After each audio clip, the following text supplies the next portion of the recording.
Stop à l'austérité, le coup de trop. Collègues, camarades, le gouvernement a choisi de frapper en douce.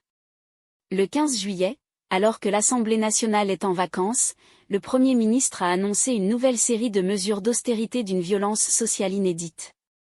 Un calendrier calculé pour éviter tout débat, toute opposition, toute mobilisation immédiate. Et dans le même temps, Bayrou nous sort une pirouette démocratique: si vous avez de meilleures idées, je suis preneur. Mais pour qui se prend-il? Et pour qui il nous prend? Voilà ce qui est prévu: suppression de 2 jours fériés, dont le 8 mai, jour de la victoire de 1945.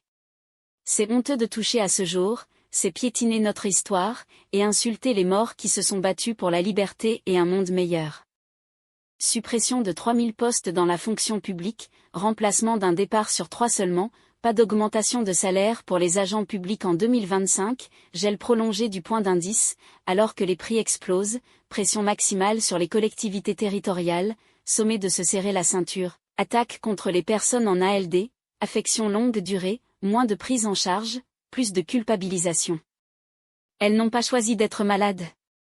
C'est indigne. Hausse d'impôts déguisés, par des réformes floues, des taxes masquées, et des ajustements techniques, des passe-passe fiscaux qui vont frapper directement les ménages. On nous prend pour des imbéciles. Et maintenant, ils veulent proposer aux Français de monétiser une semaine de congés payés sur les 5 semaines acquises. C'est un mépris total de l'histoire sociale. Cette 5e semaine, nos anciens se sont battus pour l'obtenir en 1982, ce n'est pas une prime, c'est un droit. Et on ne sait rien, à quel taux? Imposable? Volontaire ou forcé? Tout ça au nom du pouvoir d'achat? C'est du grand n'importe quoi. Une logique de marchandisation totale du temps de vie. Et pour finir, réouverture du dossier de l'assurance chômage, encore et toujours contre les plus fragiles.